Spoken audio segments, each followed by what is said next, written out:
नमस्कार दोस्तों, स्वागत है आपका टेरेस गार्डन चैनल पर। तो दोस्तों, आज हम बातें करेंगे मोरैया पेनाकोलाटा या फिर कामनी के प्लांट के बारे में। तो इसमें कई वैरायटी आती हैं, जैसे एक टेबल कामनी, मिनी कामनी और एक लार्ज वाली कामनी आती है, जिसका प्लांट बहुत बड़ा हो जाता है। तो ये हमारे पास एक डॉफ वैरायटी की कामनी है। वैसे हमारे पास एक मिनी कामनी का भी प्लांट है। और दोस्तों, इसमें वाइट कलर के फ्लावर आते हैं और बंच में फ्लावर आते हैं। तो आप देख सकते हैं हमारे प्लांट में भी ये वाइट कलर के फ्लावर आए हुए हैं और शाम के टाइम ही ये फ्लावर खिलते हैं और इनकी खुशबू बहुत ही भीनी भीनी सी होती है। और शाम के टाइम तो ये फ्लावर पूरे गार्डन में खुशबू बिखेर देते हैं और जिस तरफ की हवा चलती है उसी तरफ इन फूलों की खुशबू भी जाती है। और दोस्तों, ये डॉफ वैरायटी का कामनी का प्लांट है, तो इसको आप गमले में भी ग्रो कर सकते हैं। वैसे तो आप जो लार्ज वैरायटी होती है उसको भी गमले में ग्रो कर सकते हैं। तो हमने भी ये सारी ही वैरायटी को पॉट में ग्रो कर रखा है और बहुत ही बढ़िया चल रहा है हमारा ये प्लांट भी। और आप देख सकते हैं फ्लावर तो इसमें कितने बढ़िया आ रहे हैं और ये प्लांट कटिंग से आसानी से ग्रो हो जाता है। और दोस्तों, अभी है ना शाम का टाइम है, करीब शाम के 6:45 बज चुके हैं और हम इस समय इनकी जैसे वीडियो बना रहे हैं तो बहुत बढ़िया खुशबू आ रही है, एकदम भीनी भीनी सी। और हमारे पास भी इसके जैसे 2-3 वैरायटी लगी हुई है। इसकी हमारे पास लार्ज वैरायटी भी लगी हुई है और ये डॉफ वैरायटी भी है। तो इस समय जो वाइल्ड वैरायटी है उसमें भी इसी तरह से बंच में फ्लावर आए हुए हैं और उसकी भी खुशबू सेम सेम ही होती है।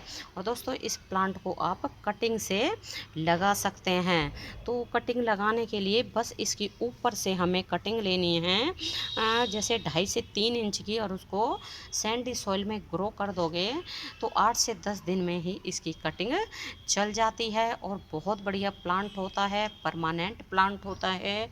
एक बार अगर इसको हम गार्डन से ले आते हैं तो फिर जल्दी से ये प्लांट हमारे गार्डन से नहीं जाता है।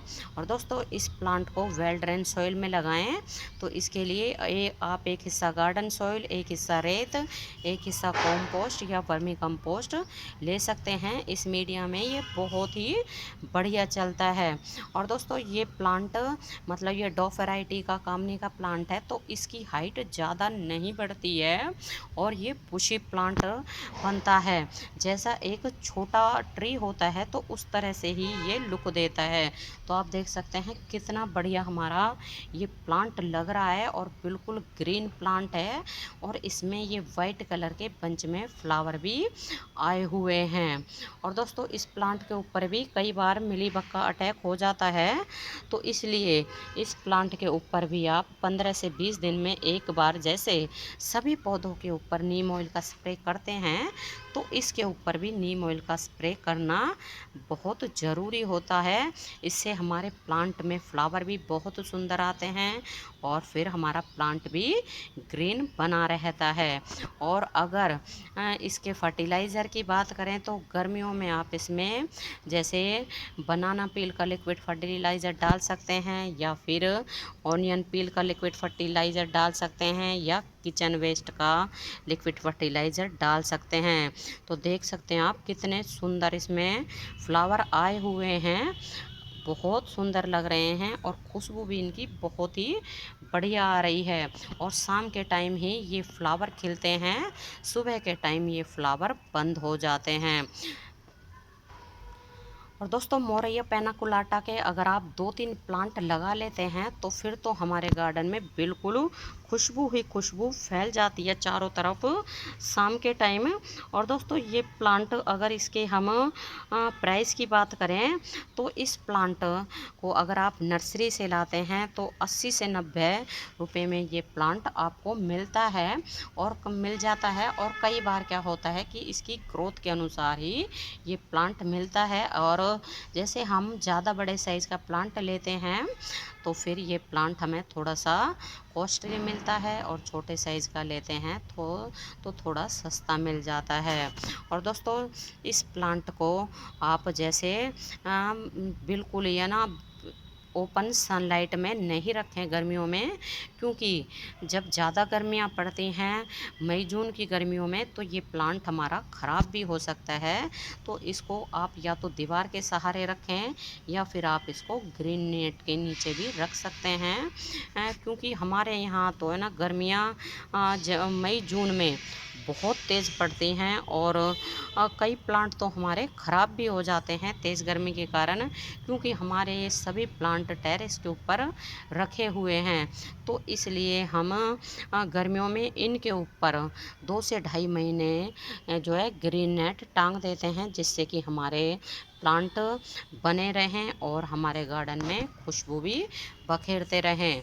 और दोस्तों इस प्लांट में जो है फ्लावर गर्मियों में आते हैं, विंटर सीजन में इसमें फ्लावर नहीं आते हैं।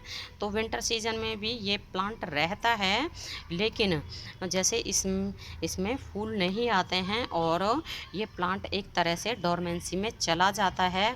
ना तो विंटर सीजन में इसकी हाइट बढ़ती है और ना ही इसमें फ्लावर आते हैं। तो जैसा रहता है वैसा ही ये प्लांट खड़ा रहता है, लेकिन विंटर सीजन में भी ये प्लांट ऐसा ही ग्रीन रहता है, इसकी पत्तियां नहीं झड़ती है। और विंटर सीजन में जब ये प्लांट डोरमेंसी में रहता है तो इसमें किसी भी तरह का फर्टिलाइज़र डालने की ज़रूरत नहीं है, क्योंकि डोरमेंसी में गया हुआ होता है प्लांट, एक तरह से सो जाता है प्लांट। तो सोए हुए प्लांट को जैसे खाने की ज़रूरत नहीं होती है। और जब जैसे कि बरसात का मौसम होता है तो बरसात के मौसम में भी इसमें ज़्यादा फर्टिलाइज़र ना डालें, क्योंकि बरसातों में जैसे हम फर्टिलाइज़र डालते हैं और बारिशें हो जाती हैं तो फिर फर्टिलाइज़र जो है ड्रेनेज होल से बह जाता है। तो बारिशों में भी इसमें कम ही फर्टिलाइज़र डालें। तो दोस्तों अगर अभी तक आपने मोरैया पैना कोलाटा के प्लांट को नहीं लगाया है तो अभी भी आप इसको नर्सरी से लाके लगा सकते हैं, क्योंकि ये इसका ग्रोइंग टाइम चल रहा है। इस समय आपको फूलों के साथ ही ये प्लांट मिल जाएगा। बहुत ही बढ़िया फ्लावरिंग प्लांट होता है, बंच में फ्लावर आते हैं और इसमें वाइट कलर के फ्लावर आते हैं, और जिनकी खुशबू बहुत ही बढ़िया होती है।